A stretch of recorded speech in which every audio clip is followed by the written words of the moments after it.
jika tekun menjalaninya, akan berasa manis pada akhirnya. Sweet Happiness with Sneezy Boom. Wah, keren banget Kak. Nah, sip, mantap. Next, Mbak, tolong. Oke, teman-teman. Jadi itu ya tadi Sneezy Boom itu jualannya rambut nenek ya. Jadi rambut nenek harum manis tradisional. Nanti saya akan sharing sedikit lah ya story kenapa saya bisa bisnis harum manis tradisional atau rambut nenek. Jujur saya nggak ngira juga gitu ya saya bisa bisnis jajanan ini karena dari dulu memang bisnis saya itu passion, nggak pernah di bisnis kuliner. Nah, ini kenalin teman-teman, saya Riana Kawijaya, founder PT Rambut Nenek Indonesia. Nama PT-nya aja PT Rambut Nenek gitu ya. Dan dengan nama brand Sneezy Boom. Dan saya juga co-founder of Meraja Lele. Jadi saya lagi bangun nge-build tambak lele ya bareng partner saya. Boleh di next?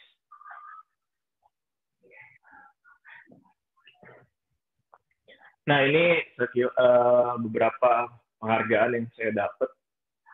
Jujur ya teman-teman, saya nggak pernah ngira sih Sneezy Boom ini yang ketika saya jalan di awal, orang bilang ini jajanan recehan gitu ya. Banyak yang bilang seperti itu, bahkan orang tua saya sendiri pun bilang kayak gitu.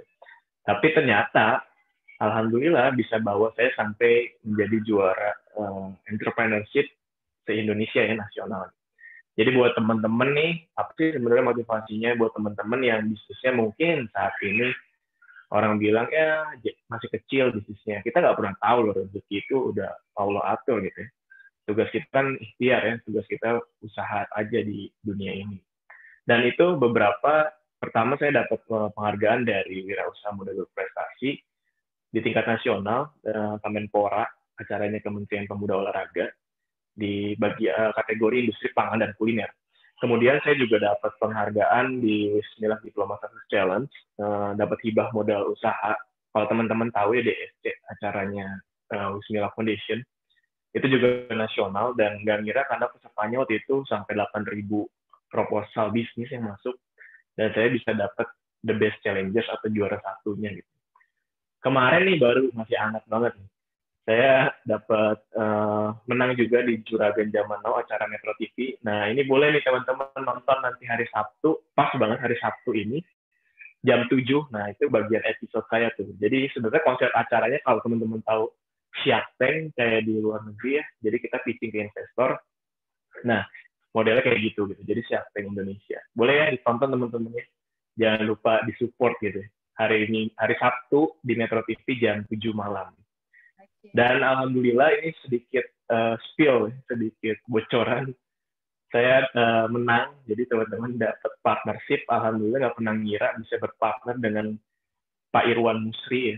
Pak Irwan Musri ini salah satu konglomerat juga di Indonesia ya, yang punya brand, yang megang brand Rolex di Indonesia. Beberapa brand-brand besar di beberapa brand yang bisa dibilang brand kelas atas di Indonesia.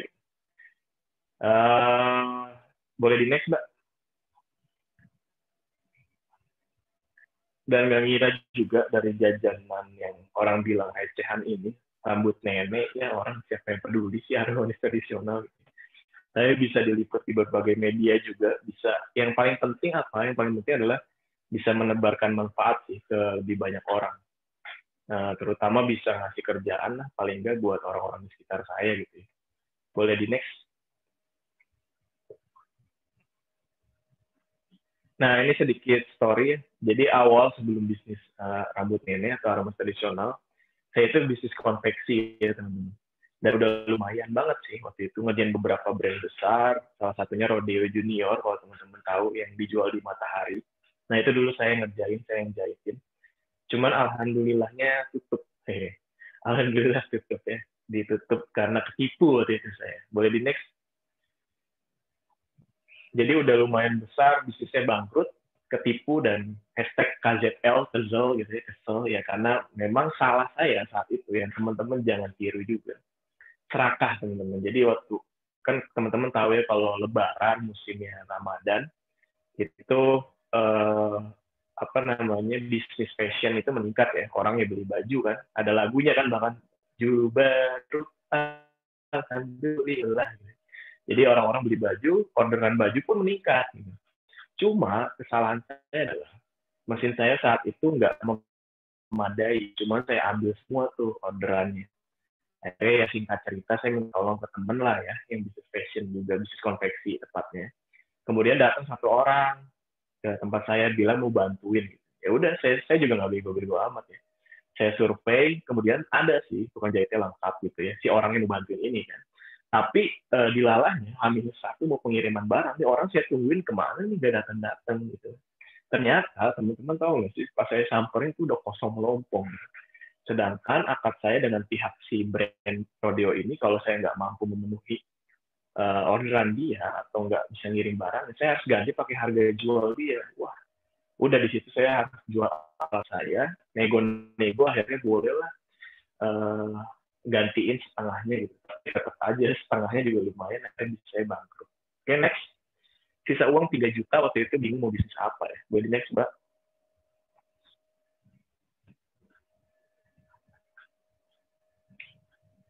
Nah, ini teman-teman.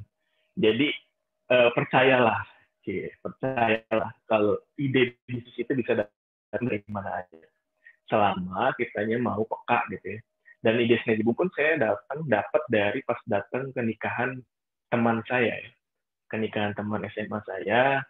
Kemudian di situ saya ketemu teman-teman SMA, kita gibah, gibah jangan, bukan gibah.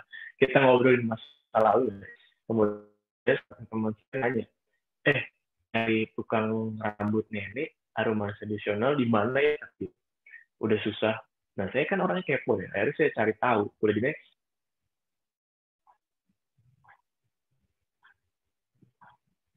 Setelah saya cari tahu, ternyata saya nemuin bahwa tukang harum manis itu saat ini sudah mulai punah. Sudah mulai menghilang. Dan saya ketemu itu salah satu pengrajin harum manis yang sudah berpengalaman lebih dari 20 tahun sih. Boleh di next? Beliau bilang bahwa tukang harum manis saat ini sudah mulai menghilang karena banyak yang beralih menjadi tukang dengan jajanan yang lebih kekinian.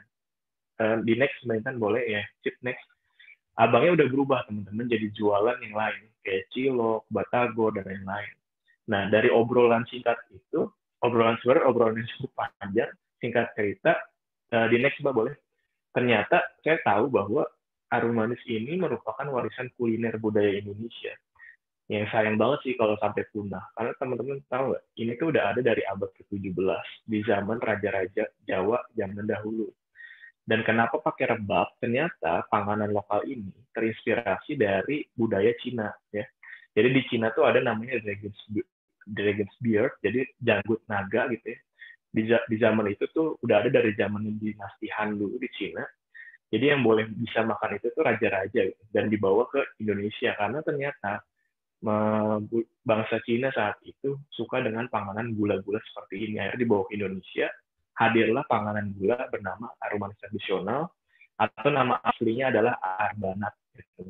Jadi kalau teman-teman lihat di logo Snazzy Boom itu yang pojok, itu bawahnya bukan tulisan Thailand, teman-teman, tapi tulisan Honocoroko Jawa ya. Jadi tulisannya artinya arbanat. Oke, next. Sayang kan kalau sampai punah. Nah disinilah ketika abang yang hilang, di situ saya melihat sebuah peluang. Gitu ya. Next, Mbak.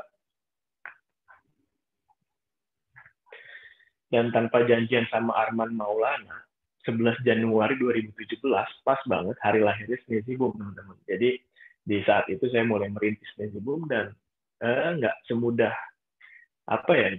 imajinasi dan semudah rencana saya sih gitu ya.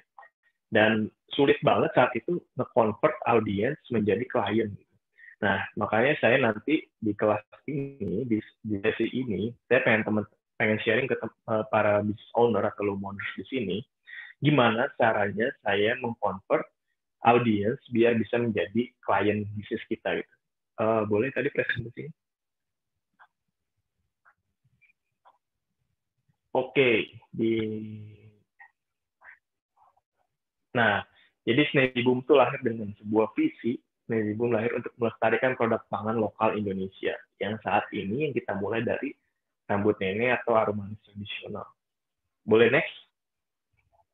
Ini ya teman-teman nih. Ya, ini sebenarnya apa ya bisa nyata lah ya dari film Indosiar ya. Terinspirasi dari Indosiar. Anak tuh sekolah tinggi-tinggi jadi tukang harum manis. Sebenarnya poster ini saya terinspirasi dari ayah saya ya. Jadi saya tadi udah bilang di awal. Jadi ketika saya bisnis harum manis ini, ternyata ayah saya nggak mensupport gitu ya. Dibilang ngapain bisnis recehan seperti ini gitu. Udah di kuliah yang tinggi-tinggi tapi bisnisnya kayak gini. Oke, nah ini intermezzo doang sih. Boleh di next. Nah, ini mungkin beberapa problem yang saat ini teman-teman alami. Audiens kok nggak peduli ya sama produk saya gitu kan. Duh, audiens saya kok susah banget sih dikonversi jadi klien gitu kan. Jadi saya gini berkembang. Bingung nih klien pada nawar harga terus. Nah, kenapa ya klien pada nggak balik lagi? Nah, boleh nih teman-teman siapa yang pernah ngalamin problem-problem seperti ini, coba tulis di kolom komentar. Boleh di next?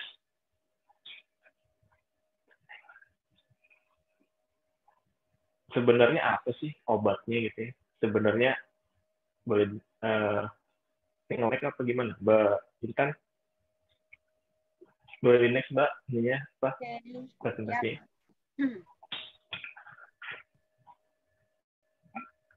Nah, ini teman-teman sebenarnya kuncinya kalau dari saya ya. Cara saya untuk bikin audiens saya menjadi klien, followers kita menjadi konsumen.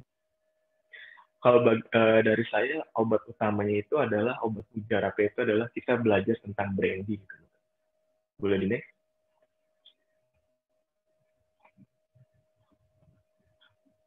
Nah, ini coba kita studi kasus ya sebentar ya. Jadi harum manis yang teman-teman lihat biasanya, harum manis tradisional, biasa dijual di pasaran dengan harga Rp 10.000 per plastik ya. Atau yang udah-udah tuh saya lihat beratnya 150 gram. Oke, itu harum manis tradisional yang kita biasa temukan mungkin beberapa di pinggiran jalan. Boleh next.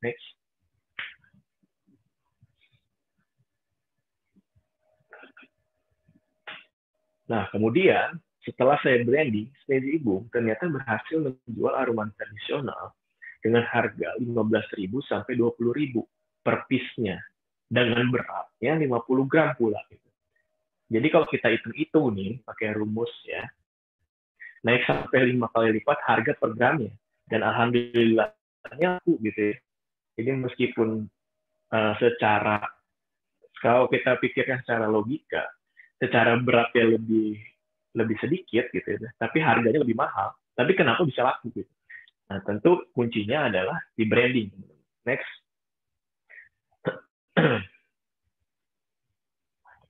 Nah, branding menjadi kunci yang menjadikan produk atau bisnis kita tuh bisa mempengaruhi psikologi audiens. Jadi kalau teman-teman tadi ada pertanyaan, gimana caranya bikin audiens saya menjadi klien, kunci utamanya itu ada di branding. Nanti akan kita mix dengan marketing ya. Jadi branding dan marketing itu salah satu kunci utama untuk nge-convert audiens kita supaya bisa jadi klien kita. Jadi kenapa perlunya branding ya, itu bisa mempengaruhi psikologi konsumen, terus kita jadi punya nilai keunikan ya di mata audiens. Karena audiens kita tuh harus punya alasan kenapa dia mau memilih produk kita. Nah, alasan itu berkorelasi dengan branding. Kalau brandingnya sesuai dengan audiens kita, maka itu bisa mengkonversi menjadi klien kita. Jadi mudah dikenali audiens, menjadi daya tarik audiens, kemudian bisa meningkatkan loyalitas klien yang pasti ya, menghindari perang harga. Nah, ini nih yang biasa sering dialami oleh beberapa business owner dan teman-teman lumoners ya.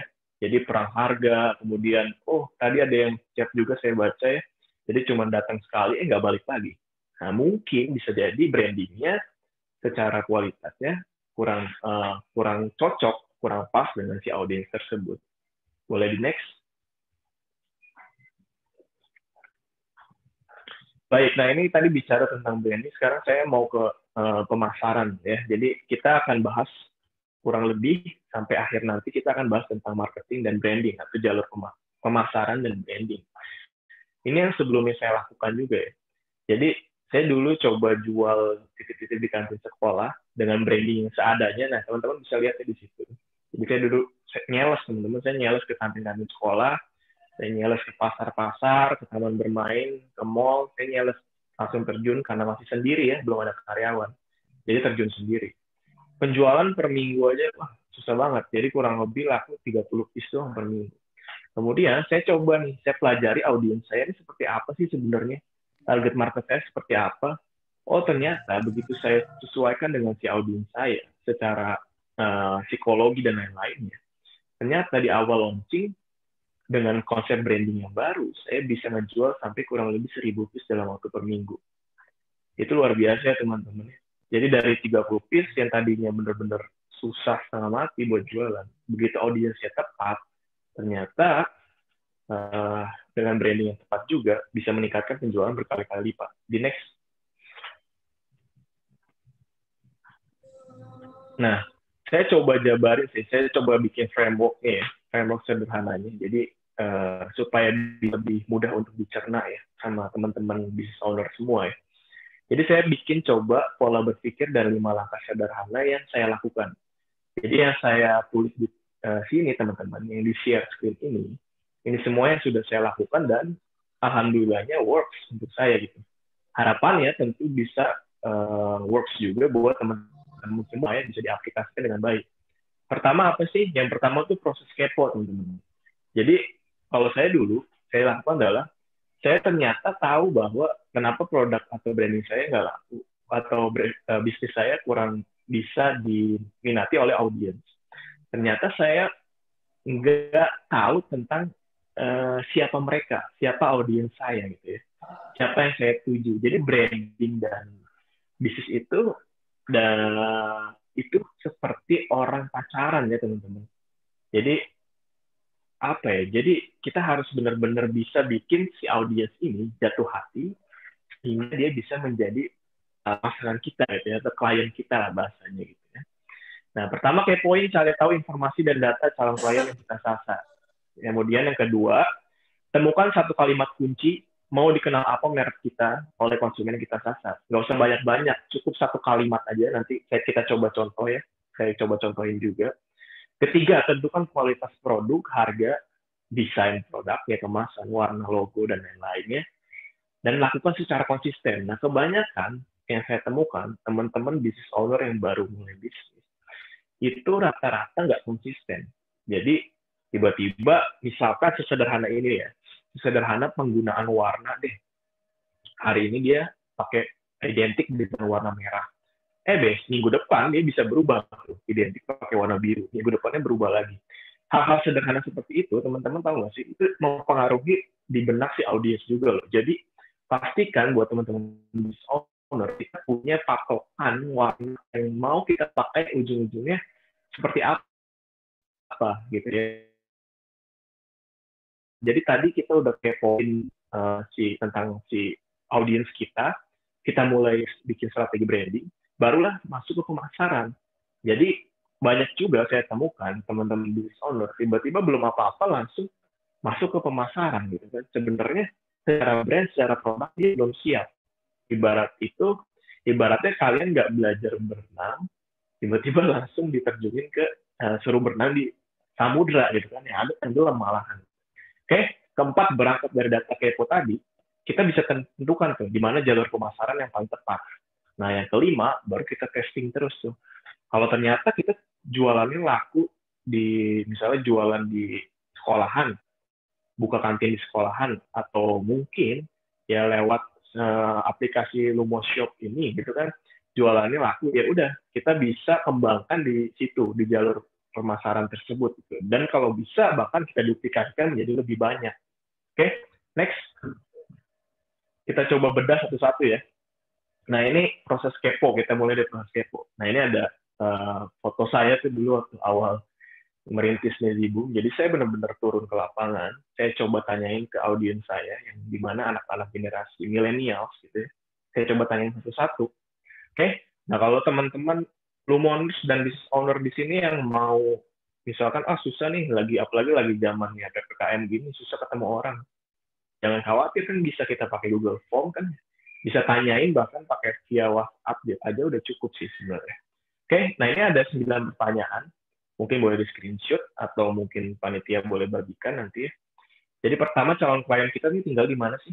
Di kota atau di desa? Terus umurnya berapa? Jenis kelaminnya apa? Pekerjaannya apa? Kelas ekonominya apa? Bawah, menengah, atau atas? Karena beda-beda teman-teman ya. Aktivitas hariannya apa, di mana dan ngapain. Terus warnanya apa aja? Warna-warna apa aja nih yang bikin mereka tertarik? Teman-teman harus paham ya, kalau sesederhana cewek dan cowok itu mungkin secara referensi warna kesukaannya berbeda-beda loh. Nah, itulah yang nanti teman-teman bisa lakukan ya. Lakukan nanti diterapkan di bisnisnya, di brandnya teman-teman. Kemudian siapa sih sosok role model mereka? Misalkan artis, influencer, dan lain-lain. Supaya apa pertanyaan ini sebenarnya? Jadi misalkan teman-teman ada budget marketing ya, jadi teman-teman bisa tahu nih, endorse-nya harus ke siapa. Jangan endorse sembarangan. Karena endorse-nya harus yang sesuai dengan minat dan preferensi dari audiens kalian. Oke, yang ke-9, kalau beli barang seperti yang kita jual, kayak saya misalkan cemilan ya, mereka rela keluar uang berapa sih? Nah, itu juga perlu tuh kita cari tahu. Oke, nah itu proses kepo ya teman-teman. Jadi, kenapa namanya kepo ya? Kita pengen tahu juga kita kan. Kita harus pengen tahu lah tentang audiens kita. Karena ya kayak saya tadi bilang, branding, selling, dan audiens menjadi klien itu, semua kolerasinya seperti orang pacaran gitu. Jadi, ya kayak kita nyari pasangan kita kan, gimana caranya kita bisa memikat hati si audiens sehingga dia mau jadi pacar atau dalam tanda kutip klien kita. Gitu. Boleh di next? Izin minum tuh. Nah, ini tips yang digunakan supaya datanya valid. Jadi teman-teman bisa dapetin 10-20 orang. Nah, nggak usah banyak-banyak lah, 10-20 orang cukup ya saya rasa. Audiens yang kira-kira mau kita konversikan menjadi klien. Gitu. Misalkan ibu-ibu umur 30-40 tahun, mahasiswa umur 18-21 tahun, dan lain-lain. Terus kasih pertanyaan yang tadi udah disiapkan ya. Terus tulis jawaban-jawabannya supaya apa? Supaya nanti teman-teman lebih mudah untuk mereview. Jadi jangan sampai udah ditanyain, udah investasikan waktu kalian atau mungkin uang kalian buat nanyain, tapi ternyata nggak dicatat gitu. Sayang banget kan. Catat teman-teman supaya apa? Supaya bisa kita review, kita pelajari nantinya. Kemudian nomor 4, kita bisa gunakan platform online seperti Google Form atau bisa juga lewat sosmed, WhatsApp, Facebook, atau Instagram ya. Oke. Yes. Nah, ini branding, kita bahas tentang satu kalimat kunci. Kita masuk ke branding. Tadi proses kepo udah kan ya, kita udah tahu jawaban dari pertanyaan-pertanyaan audiens kita, calon klien kita. Dari situ kita cari satu kalimat kunci. Nah, satu kalimat kunci apa sih? Ingin dikenal seperti apa merek kita oleh konsumen atau klien kita. Ya, saya ulangi lagi. Satu kalimat kunci rumusnya adalah ingin dikenal seperti apa merek kita oleh konsumen kita. Ya, next. Boleh, Mbak Intan? Ini saya kasih contoh satu kalimat kunci. Misalkan Sneezy Boom deh. Harum manis tradisional dengan konsep modern branding dan kualitas tinggi. Ya, teman-teman langsung bisa ngerasain feel ya kan ya. Harum manis tradisional yang tadinya jajaran kekunoan, kini tampil kekinian gitu kan. Dengan kualitas modern brandingnya, dengan kualitas yang lebih tinggi. Oke, contoh yang lain nih, misalnya teman-teman ada yang punya catering makanan sehat, tapi harganya murah, misalkan bisa bikin satu kalimat kuncinya catering makanan sehat kita dengan harga warteg, atau mungkin baju musim wanita syar'i plus cocok untuk mobilitas tinggi, misalkan kan bisnisnya bagi muslim ya. Terus mungkin juga bisnisnya ternyata produk-produk bayi untuk bayi gitu ya dan balita, kebutuhan bayi yang telah teruji para ahli dan tersertifikasi. Nah itu bisa. Jadi satu kalimat kunci ini apa fungsinya? Ujung-ujungnya nanti apa yang kita terapkan dalam brand kita, ya teman-teman, semua berpatokan pada satu kalimat kunci ini. Boleh di next?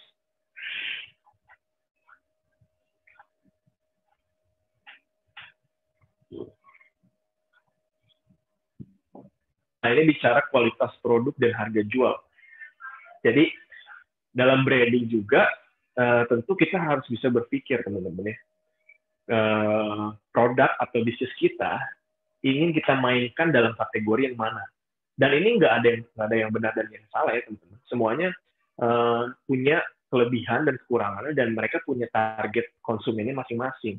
Kayak si Aruman tradisional ya, dengan kualitas yang rendah, harga jualnya juga rendah gitu kan. Tapi itu punya audiensnya sendiri atau punya kliennya sendiri.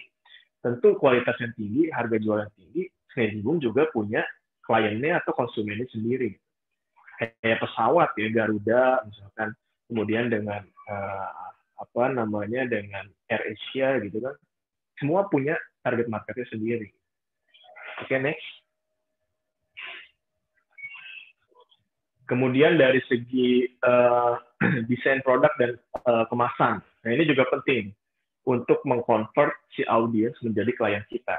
Karena mau bagaimana, meski orang bilang don't judge people by its cover gitu ya, jangan nilai orang dari luarnya. Tapi yang namanya bisnis, apalagi audiens kita, kalau kita mau konversikan menjadi klien, maka kita harus punya tampilan atau kemasan yang baik, terutama untuk teman-teman nih yang bisnisnya cemilan gitu. Nah, itu penting banget ya.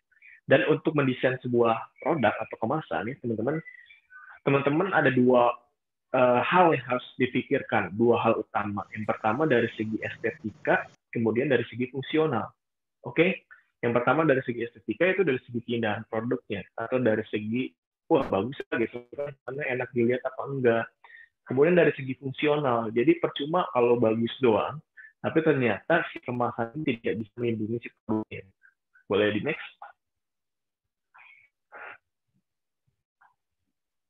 Tips cari ide kemasan. Oke, teman-teman, ini salah satu yang saya terapkan juga ya. Jadi saya bilang di awal tadi, ide itu bisa datang dari mana aja. Sama halnya ketika saya dapat ide kemasan si Snazy Boom ini. Jadi sebelumnya saya pakai kemasan plastik, ternyata kemasan plastik itu kalau pakai aroma manis tradisional, dia akan lebih mudah untuk bikin si aroma manisnya ini lebih ngegumpal gitu ya, produknya rusak. Jadi saya cari cara nih, gimana caranya saya bisa dapetin kemasan yang proper untuk si aroma manis tradisional saya, Snazy Boom. Nah yang saya lakukan waktu itu, saya datang ke supermarket, kemudian saya lihat produk-produk mana aja yang sudah ada di etalase supermarket tersebut. Karena secara logika, kalau sebuah brand atau merek sudah ada di etalase modern market, misalkan kayak Alfamart, Indomart, Transmart gitu ya, Superindo dan lain-lainnya, biasanya sudah teruji gitu. Dari situ saya coba beli beberapa produk, kemudian saya bawa pulang, saya coba bongkar, saya masukin produk saya gitu. Dan ternyata saya waktu itu dapat inspirasi dari kemasan keripik kentang atau Pringles. Di next boleh? Jadi teman-teman jangan khawatir karena kemasan itu idenya bisa dapat dari mana aja. Dan warna ya teman-teman. Nah warna juga menjadi satu hal yang sangat penting sekali teman-teman. Saya bilang tadi di awal ya. Jadi untuk sebuah brand, warna itu menjadi satu hal yang sangat identik dan mengingatkan kita akan brand tersebut. Kayak misalkan ya Lumoshock ini, mungkin karakter warnanya warna biru dan hijaunya. Sehingga dengan warna biru dan hijaunya, kita akan lebih mudah untuk mengingat si Lumoshock ini kan ya. Nah, Snazy Boom begitu juga dengan warna-warna pastel color-nya, warna pink, warna kuning, warna hijau, warna Tosca, dan lainnya, itu menjadi identitas karakter dari si brand Snazy Boom. Teman-teman, nah, punya PR nih. Gimana caranya teman-teman bisa mulai sekarang pikirin warna apa yang pengen diterapkan terus-menerus di sosial medianya, dimanapun gitu. Jadi kalau foto produk gitu, background-nya nanti pakai warna karakternya teman-teman ya. Jadi biar lebih mudah untuk bisa mengikat atau mudah audiens jadi lebih mudah untuk mengingat brandnya teman-teman. Boleh di next, Mbak Intan? Logo dan icon, nah ini juga bisa ya buat munculin karakter. Oke, nah ini salah satu yang perlu diperhatikan, beberapa yang perlu diperhatikan ketika teman-teman mau buat logo. Ya, jadi kan kita tadi udah dapet ya satu kalimat kuncinya, misalkan pengen dikenal karakternya playful, fun, dinamis. Yang perlu diperhatikan kayak si Snazy Boom ini kan, playful, fun, dinamis gitu karakternya. Nah yang perlu diperhatikan apa? Dari pemilihan huruf, kemudian dari pemilihan warna, dari garisnya yang tajam atau dinamis dan lain-lain ya teman-teman. Ya, jadi teman-teman boleh sambil searching misalkan ternyata warna itu ada psikologinya masing-masing, kayak warna biru gitu kan punya psikologi warnanya tersendiri, warna kuning gitu kan, warna hijau, mungkin tentang creativity kan, macam-macam, semua ada psikologinya masing.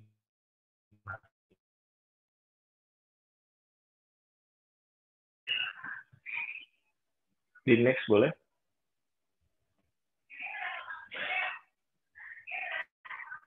Oke. Baik, slogan. Nah, teman-teman juga boleh pasang slogan, dan ini menjadi satu hal yang penting juga ya menurut saya, slogan itu ya. Kayak tagline yang bisa diambil dari satu kalimat kunci, sehingga pada akhirnya akan terulang-ulang di benak konsumen. Misalkan satu kalimat kuncinya nih, catering makanan sehat yang setara dengan harga tepat. Tadi kan misalkan bisnisnya bisnis makanan sehat gitu kan ya, tapi murah. Tagline-nya mungkin bisa dibuat saatnya makan sehat seharga warteg. Nah, mungkin bisa seperti itu gitu.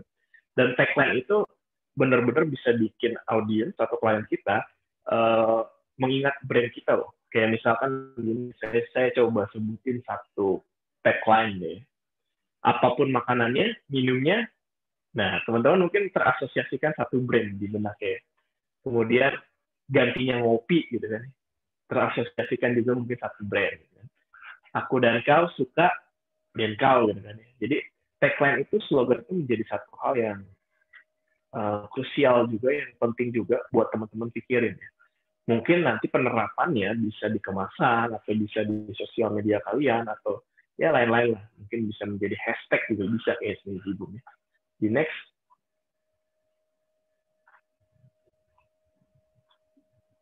Nah, ini contoh penempatan tagline. Kalau di Sneezy Boom, kita kan pakai ini Sweet Happiness with Sneezy Boom ya.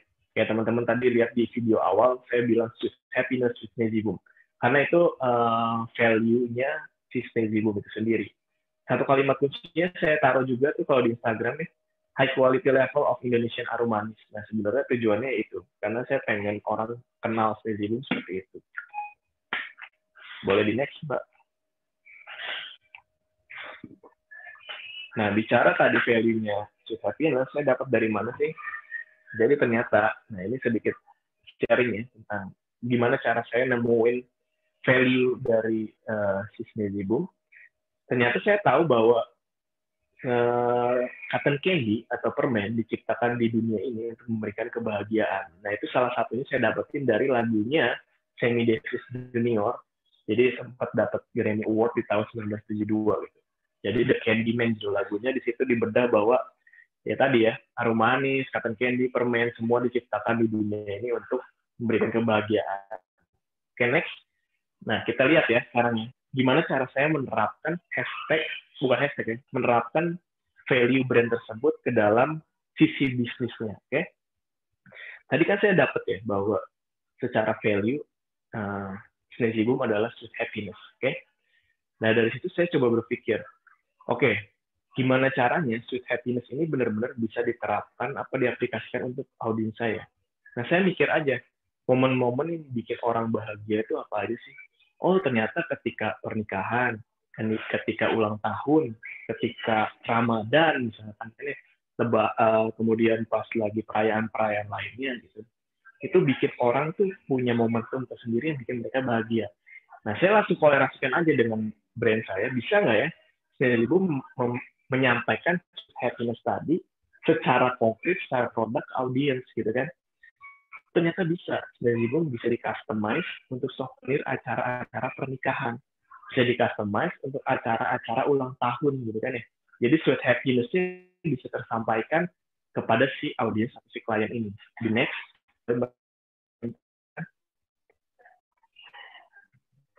Nah, begitu pun tadi saya bilang, sweet happiness itu ada di momen ketika ya, perayaan yang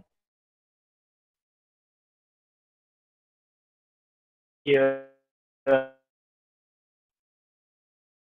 sebarang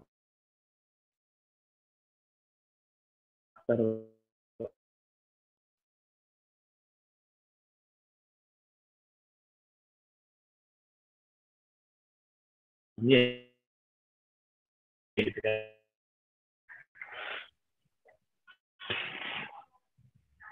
Jadi teman-teman kalau punya value itu nanti akan lebih mudah nih pasti. Satu kalimat kunci punya value. Ketika mau ngembangin mau kemana arahnya jadi lebih tahu gitu ya. Di next Bentan. Nah, ini sedikit teknis ya. Jadi teman-teman nih kalau untuk yang mau desain logo yang sederhana aja bisa pakai Canva ya. Bisa install aplikasi Canva, kemudian atau kunjungi www.canva.com, itu bisa ya. Banyak tutorialnya di YouTube lah ya. Kalau kita praktekin takutnya nggak sempet soalnya. Kemudian teman-teman boleh di next nih nggak apa-apa. Misalkan ada budget sedikit nih, butuh freelancer, butuh foto produk dan lain-lain. Misalkan butuh foto produk, kemudian butuh apa lagi ya, macam-macam. Bikin copywriting misalkan, kemudian butuh desain logo juga bisa ya, desain icon, dan bikin apa ya. Terakhir saya coba bikin games ya, bikin aplikasi game juga dari Fastwork ya. Nah ini bisa ya teman-teman, bisa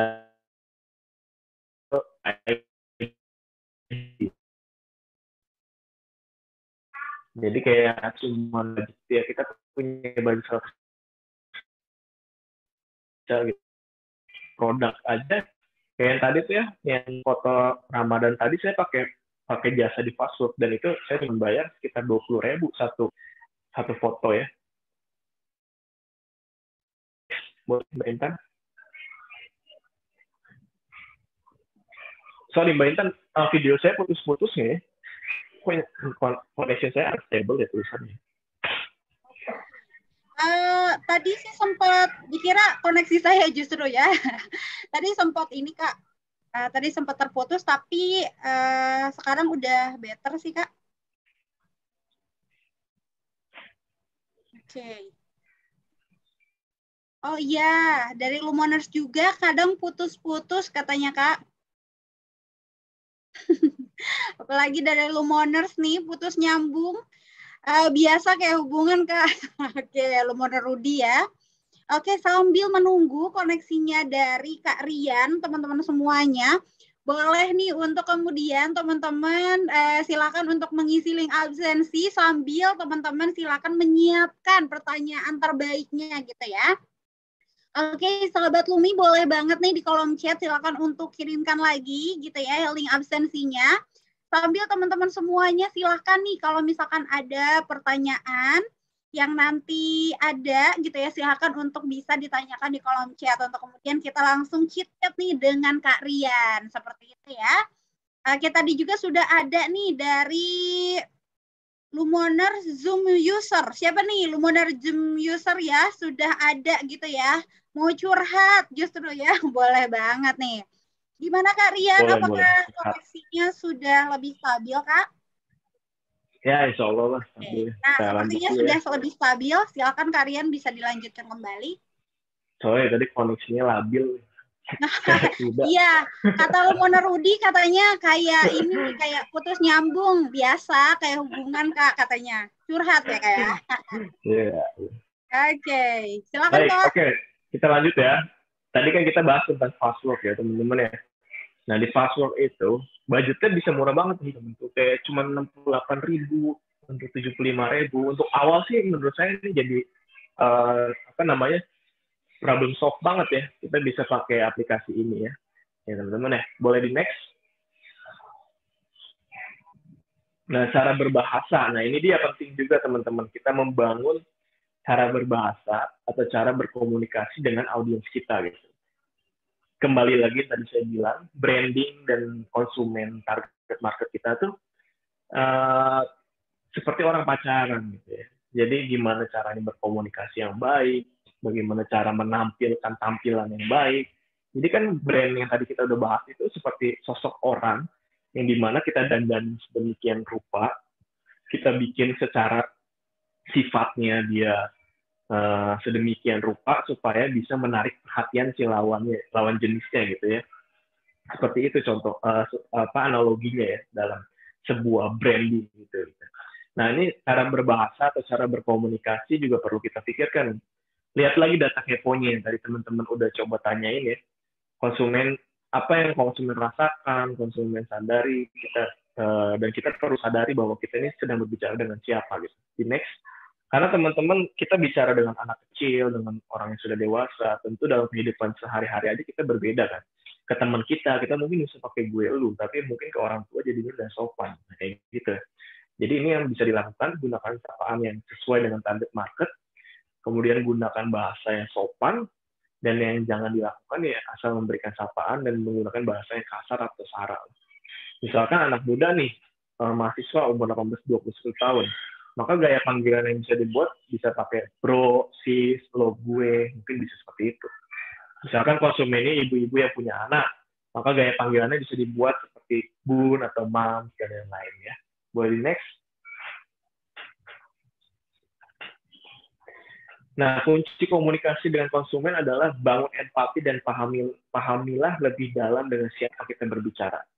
Nah, ini salah satu contoh yang saya sempat bantuin salah satu business owner juga. Jadi bisnisnya adalah photobook magazine yang target audiensnya adalah ibu-ibu muda yang baru punya anak satu. Jadi ini kebenaran saya waktu itu bantu iklanin di Facebook Ads-nya. Nah, tadi saya sempat lihat ya di Lumo Shop ada fasilitas bisa pakai Facebook Ads, Instagram Ads. Nah, itu bagus banget teman-teman bisa pakai. Nah, ini yang saya coba bangun waktu itu, saya coba bikin copywriting-nya. Jadi saya bikin seperti ini. Setiap momen pertumbuhan anak mempunyai kenangan tersendiri bagi kita ya, Bun. Nah, gitu kan ya, karena target marketnya bunda kan. Tadi ibu-ibu muda tadi kan.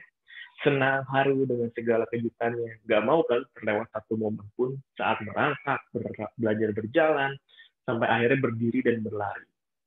Momen-momen ini akan selalu menjadi kenangan manis, Bun. Nah, Bun atau Mams. Gitu. Paling praktis kalau sudah dicetak di album photobook ala magazine. Nggak perlu buka gadget repot cari-cari file si kecil ataupun takut foto-foto si kecil hilang gitu aja. Nah, di sini kita bisa lihat ya, ada problemnya di sini, di mana ternyata kalau foto di HP itu bisa hilang. Gitu. Lebih baik dicetak. Nah, ini solusi yang diberikan oleh si magazine. Oke, next.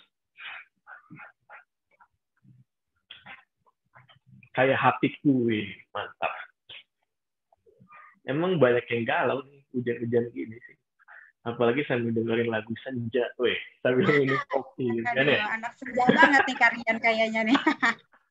Biasa Kak di sini soalnya hujan katanya, jadinya. Sama di sini juga hujan. Hujan. Semoga aja hujan uang ya besoknya. Oke. Boleh aminin kan ya? Amin dong. Jualan di Lumo Shop aja ntar dapat hujan uang. Boleh. Siap. Baik, kita masuk ke pemasaran teman-teman. Tadi kita udah branding gitu ya. Udah kepo sama data audiens kita gitu kan. Kemudian kita masuk ke branding. Nah, sekarang kan udah siap nih semuanya ya. Kita udah punya amunisi, teman-teman. Sekarang saatnya kita masuk ke pemasaran atau marketingnya. Nah, masih ingat kan pertanyaan kita di Promosi Kepo di pertanyaan nomor 6.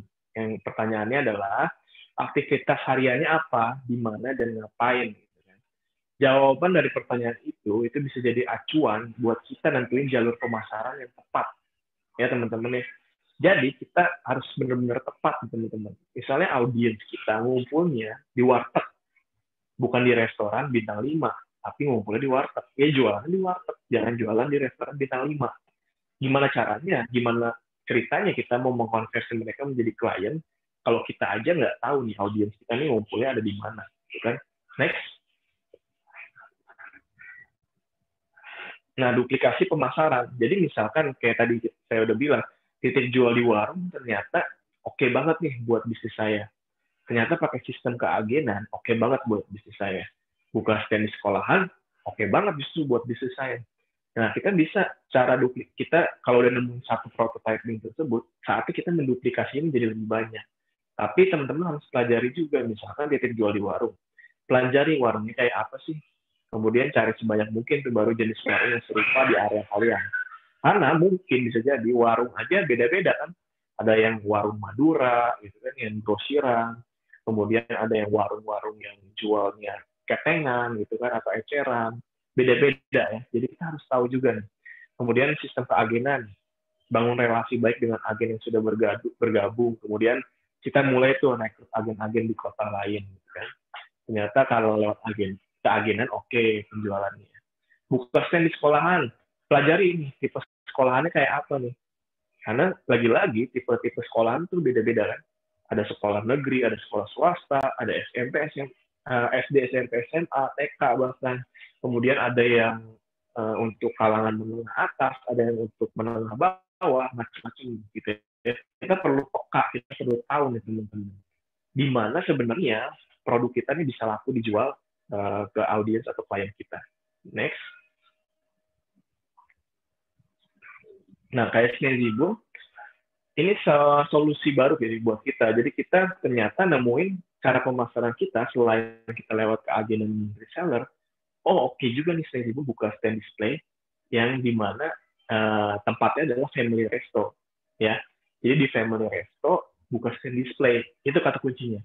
Kalau ternyata saya juga pernah coba buka stand display tapi di coffee shop, ternyata nggak sebaik jualan di family resto. Nah, di situ kan saya tahu nih, berarti tugas saya adalah di Tangerang, di saat ini saya punya target ya, tahun ini saya punya target mengakuisisi berpartner dengan 200 mitra family resto di Tangerang gitu ya. Nah itu, jadi saya udah tahu nih, mana yang harus saya simpan, mana yang harus saya ajak kerja sama. Enaknya kalau kita udah tahu teman-teman, jalur pemasaran yang tepat, kita menduplikasinya, udah itu sih lebih mudah jadi. The next.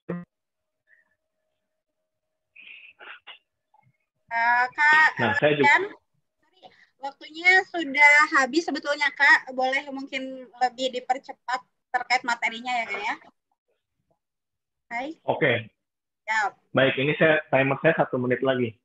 Siap. Oke, nah ini bentar lagi kok selesai ini. Oke. Nah ini ya teman-teman saya juga ngembangin duplikasi. Halo, Kak Rian. Nah, sepertinya jangkauan sinyalnya terkendala lagi ya, teman-teman semuanya. Oke, nah bagi teman-teman ya yang sudah memiliki pertanyaan, boleh banget nih di-spill di kolom chat ya. Dan juga teman-teman semuanya boleh banget untuk kemudian yang belum mengisi link absen, mana nih suaranya? Silahkan untuk mengisi link absen dulu ya. Nanti ada sahabat Lumi yang share ke kolom chat teman-teman semuanya, karena banyak banget benefit gitu ya yang teman-teman bisa dapetin. Nah, Karian sudah hadir, gimana Karian? Sudah tadi lanjut? Boleh lanjut. Oke. Next aja lanjut. Next aja Mbak Intan. Ya. Baik, ini teman-teman ya, saya coba buka jalur pemasaran ke sekolah-sekolah dengan jualan roti arum manis. Nah, ini kita kembangkan produk juga ya. Nah, ini tampilannya, roti arum manisnya. Bikin lapar. Next, Mbak Intan.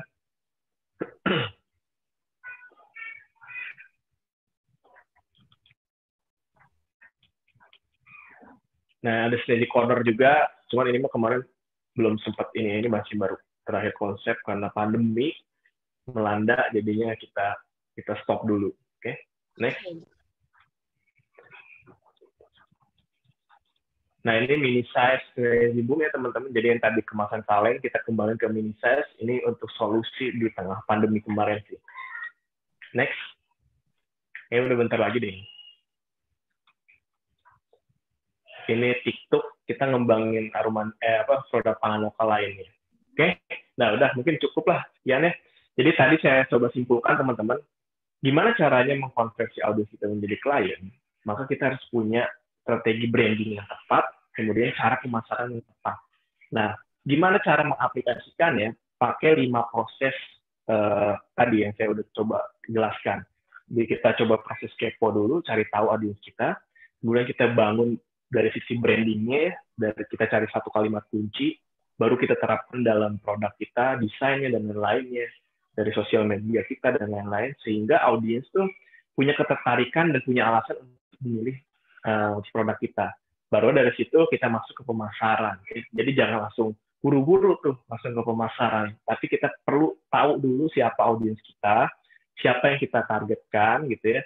Jadi sehingga kita ketika memanah itu lebih tepat sasaran gitu ya. Jadi bahasanya laser targeting gitu. Jadi tepat sasaran sehingga audiens kita tertarik untuk menjadi konsumen kita. Oke, itu kesimpulannya. Mari kita bersahabat teman-teman, membangun silaturahim. Silakan follow Instagram saya @rian_angkawijaya. Mungkin setelah acara ini feel free untuk DM saya. Insya Allah selama saya bisa bantu, saya akan bantu teman-teman, kita saling sharing aja ya.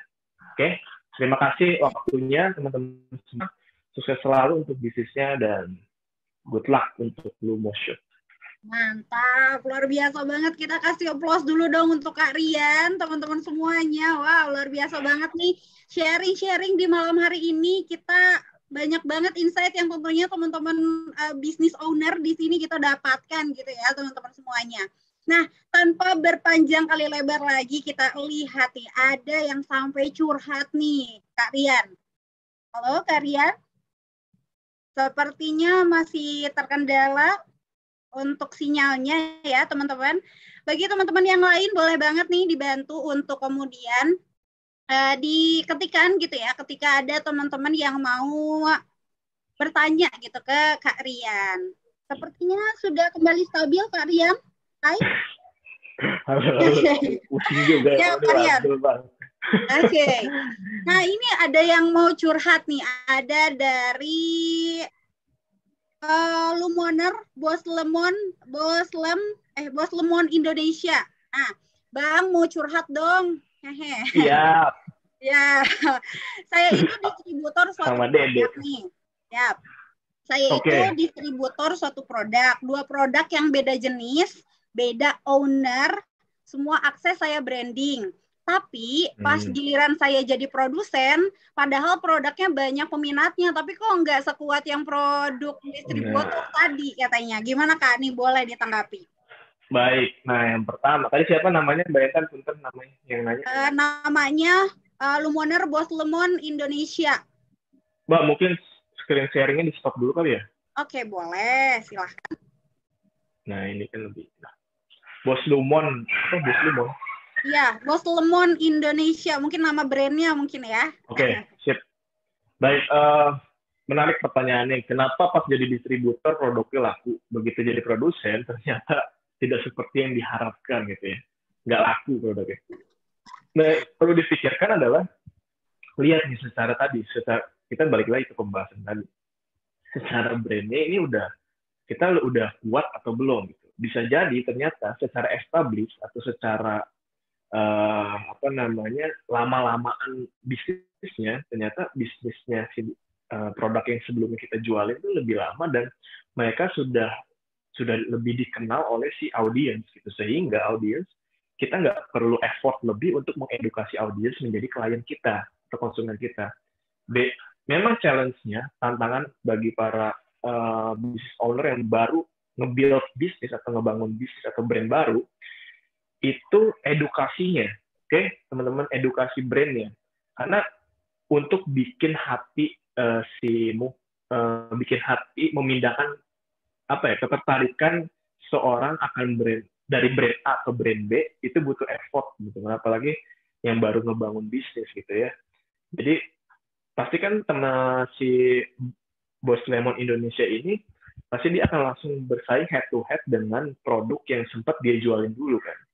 Nah, bisa jadi ternyata konsumennya dia lebih nyaman menggunakan brand yang pernah dijualin oleh Bos Lemon ini dulu gitu loh. Jadi ketika dia bikin brand baru, akan menjadi pemikiran yang cukup dalam untuk si konsumen, gue harus pindah nggak ya? Gue harus beli produk ini nggak ya? Sedangkan gue udah nggak punya produk yang sebelumnya. Kayak gitu sih. Jadi perlu effort, memang perlu effort yang lebih. Produk yang diproduksi beda bang maksudnya. Ini ada konfirmasi sih Kak dari Bos Lemon Indonesia, produk yang diproduksi beda bang. Maksudnya seperti apa? Boleh dijelaskan lebih lanjut mungkin ya? Ya, coba mungkin langsung aja ini detailnya gitu biar konkret kan enak jadi jelas ini. Misalkan produknya dia jualinnya ini, terus sekarang bikin produksi yang ini gitu. Boleh dari voice aja kali ya? Nah, itu lebih enak nih. Oh, silakan nih. Oh, ternyata ya kita salah sangka dari tadi. Silakan nih, Lumoner. Jadi gini, kan Sebelumnya itu kan produk awalnya itu ke fashion gitu, ke wanita juga tetap fashion. Terus yang produk kedua yang saya pegang itu ke kesehatan, tetap target pasarnya itu wanita juga. Nah, yang ketiga ini saya coba produksi produk sendiri itu kuliner yang tetap juga tuh ke wanita. Memang kalau untuk jumlah penjualannya sih dalam waktu 4 bulan itu nggak sampai sekitar 3 bulan itu sudah habis ratusan piece gitu. Cuman kok kayak yang brandingnya tuh agak lebih susah gitu rasanya. Apa karena masih ngerjain semua sendiri kali ya? Karena apa kita Mbak? Tadi apa? Gimana? Mungkin karena apa tadi? Yang terakhir. Apa karena memang masih ngerjain sendiri semua sih gitu. Maksudnya masih produksi sendiri. Pengaruh ya kali ya. Oke. Yang pertama adalah mungkin itu yang jualannya dengan akun yang sama atau gimana, Mbak? Jadi mungkin toko online yang sama, jual produk yang berbeda atau seperti apa? Karena mungkin kalau ternyata tokonya sama, jualnya produk yang berbeda gitu ya, mungkin bisa jadi si audiensnya sudah di benaknya sudah berpikir bahwa toko yang Mbaknya jual ini lebih identik di fashion gitu. Sehingga kalau jualan produk cemilan mungkin orang akan lebih mengurangi trust-nya atau kepercayaannya. Bisa jadi seperti itu gitu. Dan yang perlu dipahami gimana? Iya, bisa jadi juga sih. Jadi itu gimana solusinya kira-kira? Oke. Yang saya perlu jelaskan adalah di sini mungkin memang secara target market sama, misalkan tadi kan wanita ya, jualan fashion, kemudian jualan apa tadi yang kedua? Produk kesehatan. Kemudian voting atau beralih lagi menjadi jualan produk cemilan, makanan ya? Iya, cemilan ya benar. Cemilan, oke. Mungkin secara konsumen target marketnya sama gitu kan. Tapi kalau yang toko yang jual ini satu, ya itu makanya memang tantangannya adalah kita harus punya brand satu sendiri yang kuat secara akunnya misalkan. Jadi jangan digabungin. Jadi jangan sampai orang sederhananya berpikir palu gada gitu. Apa aja yang lu mau, gue ada gitu. Karena untuk kayak gitu pasti akan lebih susah gitu. Beda kecuali kita jualannya memang toko kelontong. Nah, orang datang ke toko kelontong mungkin apa aja yang lu mau, gue ada gitu kan. Itu pun terbatas kan. Mungkin produk-produk makanan di toko kelontong. Dia nggak jual produk lain selain makanan kan. Kayak gitu sih. Jadi memang dan di sisi lain challenge-nya untuk bisnis fashion sendiri, kemudian bisnis produk kesehatan sendiri, bisnis cemilan sendiri, semua ada cara strateginya masing-masing, Mbak, gitu ya. Jadi mungkin nanti, kalau ada kelas lanjutannya mungkin kan bisa jadi gitu kita bikin kelas khusus untuk produk cemilan gitu. Nah nanti itu bisa tuh, gitu. Jadi karena beda-beda, Mbak, gitu. Jadi cara untuk edukasi konsumen secara fashion akan berbeda. Untuk secara produk kesehatan, isu yang kita bangun berbeda juga. Untuk produk cemilan, isu yang kita bangun juga beda juga, gitu loh. Jadi dengan satu toko yang sama, akan sulit membedah itu menjadi 3 sisi, gitu loh. Misalkan ternyata konsumennya Mbaknya sebelumnya udah tahu tentang produk kesehatan ini kan, isu yang dibangun tentang kesehatan. Tiba-tiba jualan cemilan.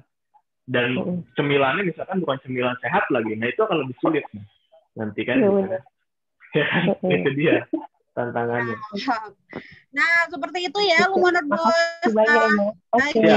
Seperti itu ya Lumonerbos Lemon Indonesia. Mudah-mudahan tercerahkan ya terkait interaksi kita nih di malam hari ini seperti itu. Nah, sebetulnya masih banyak nih Kak, tapi satu lagi mungkin ya Kak untuk pertanyaannya kita tampung nih. Ada dari Lumoner Andri. Oh iya Kak, kalau jualan non fisik kayak jualan pulsa itu gimana cara konfirmasi sama pembeli ya kalau sudah dikirim Kak? Oke. Ini out of the box ya pertanyaannya. Ya tapi boleh mungkin Kak, menurut pandangan dari kalian mungkin ya silahkan untuk bisa ditanggapi. Sorry gimana tadi saya? Kalau jualan pulsa, ini nih. Oh iya Kak, kalau jualan non fisik kayak jualan pulsa itu gimana cara konfirmasi sama pembeli ya kalau sudah dikirim? Wah, itu mungkin lebih ke sistem. Jadi kalau kita bicara generalnya, secara general bisnisnya, mungkin harus dibikin sistemnya, Mas Andri. Jadi gimana sistem yang sederhana, gimana caranya kan tadi konfirmasi sama pembeli kalau sudah dikirim ke, ya apa ya, kalau bisa dibikin sistemnya sih, kalau sederhananya ya kirimin bukti screenshot sih, itu udah paling sederhana banget ya. Iya, betul banget Kalau sih, ini Kak, udah ya. kita kirim gitu, ya WA aja, cukup lewat WA gitu. Yes. Jadi kayak gitu aja sih. Saya bingung juga, saya nggak bisnis pulsa. Iya. Tapi dan pertanyaannya, iya dia memang out of the box, tapi nggak apa-apa. Itu sedikit menambahkan mungkin ya Lumoner Andri di sini gitu ya. Kalau misalkan kan bentuknya non fisik, kita kan ada tekan nih dengan customer gitu ya di WA. Betul seperti Kak Rian tadi sampaikan. Boleh mungkin ya ketika sudah dikirim di screenshot kemudian di share gitu ya. Dicek apakah sudah gitu ya, sudah masuk pulsanya atau enggak kayak gitu. Biasanya seperti itu ya. Oke, Oh, ini itu ada yang box banget ya. Mungkin Oke, itu tapi nggak pertanyaan apa-apa. untuk tim Lumoshop, Kak, tuh di kolom Oh, komentar. baik. Mungkin itu pertanyaan untuk tim Lumoshop, Kak. Ya udah, tadi sudah saya bantu wakilkan ya untuk jawabannya. Oke, ini luar biasa banget teman-teman Lumoner semuanya gitu ya. Makasih banyak nih yang sudah hadir sampai di sesi. Wow, sebetulnya sudah lebih gitu ya dari jam 9 nih, nggak apa-apa. Mudah-mudahan teman-teman semuanya tercerahkan nih. Kita kasih applause lebih lanjut lagi untuk Kak Rian. Luar biasa banget ya terkait materinya di malam hari ini.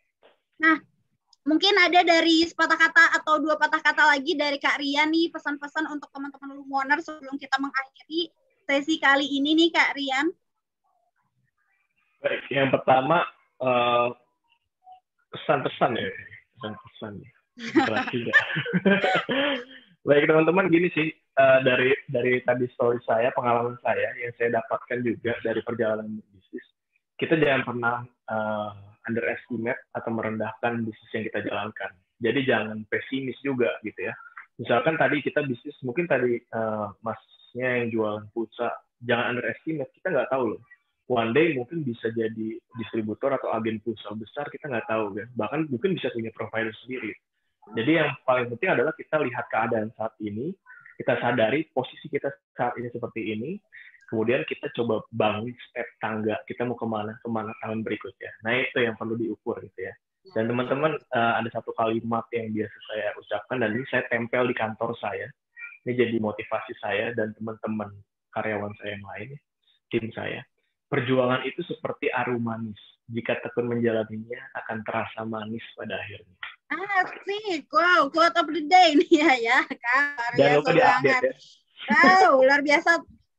Bukan apa ya, nggak sebenarnya masih pengen berlama-lama gitu sama Karian, tapi apalah daya waktu juga yang membatasi kita gitu ya teman-teman semuanya. Semoga di lain waktu kita bisa lebih belajar lagi dengan Kak Rian. Mungkin dari teman-teman semuanya tadi sudah di-spill juga nih Kak Rian gitu, ada Instagramnya @rianangkawijaya, kemudian ada tadi sempat saya juga kepo-kepo nih @snazzyboom ya Kak ya, untuk jualannya produknya juga Kak Riannya. Silakan untuk teman-teman semuanya, silakan untuk di-spill gitu ya, dikepoin, ditanya sama Kak Rian melalui Instagramnya Kak Rian seperti itu. Untuk mengakhiri sesi kali ini, boleh banget nih untuk teman-teman semuanya, silakan untuk open cam dulu nih, kita akan lakukan foto bersama dulu dengan Kak Rian. Tadi ada Lumoner yang bertanya juga, silahkan nih, apakah ada yang mau untuk video? Silahkan banget nih kalau misalkan ada ya. Oke. Sepertinya sedang rehat gitu ya Kak Rian, it's okay gitu ya. Kita berdua aja nih Kak Rian, yuk sama-sama kita foto bareng nih Kak Rian ya. Oke. Siap. Oh ada nih. Tuh udah tuh. Ayo siap. Dong. Wow. Siapa ayo nih? Foto guys. Wow, ternyata nggak ada lagi ya, nggak apa-apa. Gak apa-apa, nanti diedit aja. Oke, siap. Oke Kak Rian, boleh banget nih. Langsung ya. Mana jempol pengusaha suksesnya Kak Rian? Oke, luar biasa. Wow, ada Kak Edi Pajar. Oke, Edi Pajar juga di sini ya. Wow, luar biasa banget nih. Kak Edi ini ngeri. Oke, siap. Sebentar. 3, 2, 1. Oke, luar biasa banget nih. Makasih banyak Kak Rian. Makasih banyak juga Thank you. lumener-lumener yang lainnya. Thank you very much Kak untuk malam hari ini. Mudah-mudahan semuanya sehat selalu. Kak Rian juga gitu ya. Bisnisnya semuanya yang diusahakan saat ini mudah-mudahan lebih laris manis dan juga lebih makmur, gemah, ripah, repeh, rapih gitu ya Kak ya. Buset, jadi slogan SD. Mantap. Oke, itu aja teman-teman Lumoner semuanya. Sampai ketemu lagi di webinar selanjutnya ya dengan materi-materi yang lebih menarik lagi. Sampai ketemu teman-teman semuanya. Bye semuanya. Sehat-sehat selalu.